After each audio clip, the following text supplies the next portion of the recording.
অনেকদিন পর কোনো ক্রিকেট ম্যাচ নিয়ে কথা বলতে বসলাম। আসলে এই ধরনের কোনো ম্যাচ শেষে যদি কথা না বলা হয় সেটা আসলে অন্যায় হয়। আবার আপনারা ভাববেন না যে ইন্ডিয়া হারছে বলে ভিডিওটা তৈরি করা, আসলে এরকম কোনো ব্যাপার না। তবে ইন্ডিয়ার নিজের মাটিতে নিজের স্পিন সহায়ক পিচে 359 রান করে সেই রান ডিপেন্ড না করতে পারা, এটা আসলেই লজ্জাজনক ব্যাপার। আর এই ধরনের চেসগুলো আমরা সাধারণত সাউথ আফ্রিকার থেকে দেখি, যে বড় বড় যে রান চেসগুলো এগুলো সাউথ আফ্রিকায় করে থাকে। সব কিছু নিয়ে কথা হবে, তার আগে had down salute to Virat Kohli. মানে বিরাট কোহলি এমন একজন প্লেয়ার যে আপনি যদি তার হেটার হন, তাকে পছন্দ করতে বাধ্য করানোর জন্য সে ক্রিকেট খেলে, মানে আপনার পছন্দ করতেই হবে। So congratulation Virat Kohli for 85 centuries and back to back centuries. আর একটা বিষয়ে কথা বলার ছিল, সেটা হচ্ছে আমার মানে ব্যক্তিগত মতামত। সেটা হচ্ছে ইন্ডিয়া ক্রিকেট বোর্ড হয়তো চায় না বিরাট কোহলি সচিন টেন্ডুলকারের 100 সেঞ্চুরি রেকর্ডটা ভাঙুক, এই জন্যই তারা সর্বাত্মকভাবে চেষ্টা করে। যেমন ধরেন T20 থেকে হয়তো বিরাট কোহলি নিজের ইচ্ছায় অবসর নিয়ে নিয়েছে, কিন্তু টেস্ট থেকে এক প্রকার বিরাট কোহলিকে জোর করে অবসর নেওয়ানো হলো, যেখানে তার 100 সেঞ্চুরি করার সমূহ সম্ভাবনা এখনও পর্যন্ত আছে। যদি সে 2টা ফরম্যাট অন্তত খেলে তাহলে তার জন্য ব্যাপারটা আরও ইজি হয়।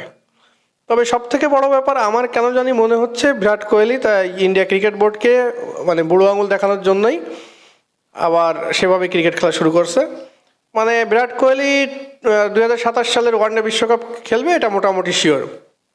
আর যদি কিনা এর ভিতরে ইন্ডিয়ার ক্রিকেট বোর্ড থেকে তাকে যদি রেস্টে না রাখে, তাহলে হয়তো বিরাট কোহলি চিন্তাই করে ফেলছে যে তার বাকি 15টা সেঞ্চুরি সে এর ভিতরে বিভিন্ন ওয়ানডে যে সিরিজগুলো এবং বিশ্বকাপ মিলিয়ে হয়তো শুধুমাত্র ওয়ানডেতেই বাকি 15টা সেঞ্চুরি করে ফেলবে। আমার সেটা ব্যক্তিগত ধারণা। তার লাস্ট 2 ম্যাচে 2টা সেঞ্চুরি দেখে আমারই মানে এরকমই কিছু মনে হচ্ছে। সো বিরাট কোহলির কথা, ক্রিকেট বোর্ডের কথা বললাম, এখন আসি আজকের খেলার বিষয়ে।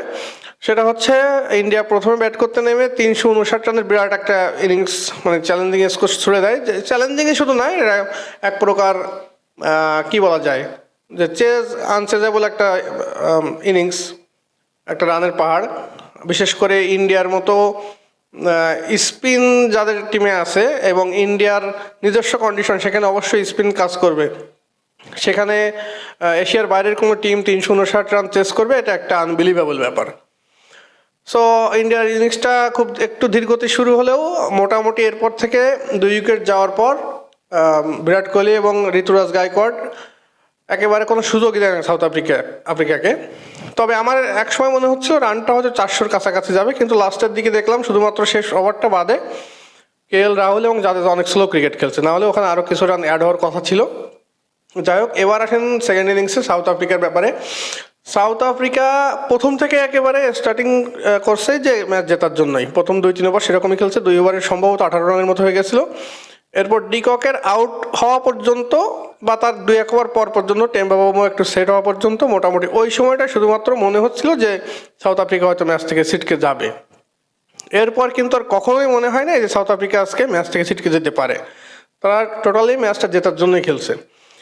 আপনার মার্করামের একটা বিধ্বংসী 100, এরপর দেখেন জুটি তৈরি হয়েছে কত সুন্দর, বাবুমার সঙ্গে মার্করামের একটা জুটি। এরপর বাবুমা আউট হওয়ার পর আপনার বেস্টেকের সঙ্গে সুন্দর, বেস্টেকি তো আপনার ওর অ্যাভারেজ আজকের ম্যাচ আগ পর্যন্ত 66, এবং 11টা ইনিংসের ভেতরে আপনার 6টাতে 50+, একটাতে 100, 5টা 50 ছিল। আজকে দিয়ে আরও একটা 50 হলো, আজকে 68 করছে, মানে অ্যাভারেজ 66 বা ওর কাছাকাছি থাকবে। একটা প্লেয়ারের অ্যাভারেজ 66। যাই হোক, এরপর ব্রেভিসের একটা টর্নেডো। ব্রেভিস যদি আরেকটু খেলতো তাহলে হয়তো ম্যাচটা আরও আগে শেষ হয়ে যাইতো। জর্জি নামলো, জর্জিও 11 বলে 17 করার পর ইঞ্জুরির জন্য উঠে গেল। তো ওই সময়টাতে শুধুমাত্র মনে হচ্ছিল ইন্ডিয়া হয়তো এখান থেকে কামব্যাক করেও ফেলতে পারে। মানে জর্জি যখন উঠে গেল তখন ওইখানে শুধুমাত্র ব্যাটসম্যান বলতে করবিন বোস ছিল, আর মহারাজ তো আসলে বোলার। কিন্তু করবিন বোস ওইখানে মোটামুটি ছোটোখাটো একটা ক্যামিও খেলে একেবারে টিমকে কিন্তু জয় নিয়ে একেবারে মাঠ ছাড়ছে। সো কংগ্রাচুলেশন সাউথ আফ্রিকা সিরিজে ব্যাক করার জন্য 1-1। আর ইন্ডিয়ার আমার যেটা পার্সোনাল ওপিনিয়ন, আজকে ইন্ডিয়ার ম্যাচ হারার প্রধান কারণ হচ্ছে প্রচুর পরিমাণে ফিল্ডিং মিস। আর ফিল্ডিং মিসের কারণ হচ্ছে আপনার মানে শীতকাল, ওখানে আমাদের যে এখানকার যে আবহাওয়া সেটা তো মোটামুটি ইন্ডিয়ার আবহাওয়ার মতোই। রাতে অনেক ডিউ ছিল, শিশির পড়তেছিল, স্পিনাররা কোনো বল করতেই পারে নাই। আপনার কুলদীপ যাদব 10 ওভারে রান দিয়েছে 78 এবং বাকি 2 স্পিনার কিন্তু কেউ 10 ওভার বল করে নাই। তবে একটা অ্যালার্মিং ব্যাপার সেটা ইন্ডিয়ার জন্য, সেটা হচ্ছে উইদাউট বুমরা ইন্ডিয়া টিমের অবস্থা কিন্তু খুবই নড়বড়ে। আপনি শুধু দেখেন যে ম্যাচগুলোতে বা যে সিরিজগুলোতে বুমরা থাকে না, সেখানে ইন্ডিয়া কিন্তু খুব ভালো কিছু করতে পারে এরকম কোনো ব্যাপার না। কারণ বর্তমান যে সিচুয়েশন, মানে সব টিমেরই ভালো ভালো ব্যাটসম্যান আছে। সো আপনি যদি 400 রানও করে ফেলেন, আপনার যদি ব্রেক থ্রু দেওয়ার বোলার না থাকে, তাহলে 400 রান ডিফেন্ড করাও কিন্তু কঠিন ব্যাপার, যেটা আজকে খেলায় কিন্তু দেখতে পেয়েছি আমরা। একমাত্র আর্শদীপ সিং ছাড়া আর মোটামুটি কিন্তু কেউ তেমন ভালো বল করে নাই।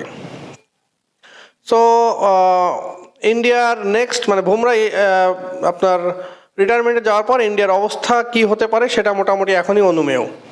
হ্যাঁ, মানে আপনি যত রানই করেন না কেন, আপনার সেই ধরনের আটকানো বোলার যদি না থাকে, একমাত্র ইন্ডিয়া কি পারবে সেটা হচ্ছে স্পিন ট্র্যাক তৈরি করে, তাদের ভালো ভালো কিছু স্পিনার আছে, স্পিনার দিয়ে হয়তো আটকাতে পারবে। কিন্তু উইদাউট বুমরা আমার মনে হয় ইন্ডিয়া মানে এরপরে ভালো কিছু করতে পারবে না।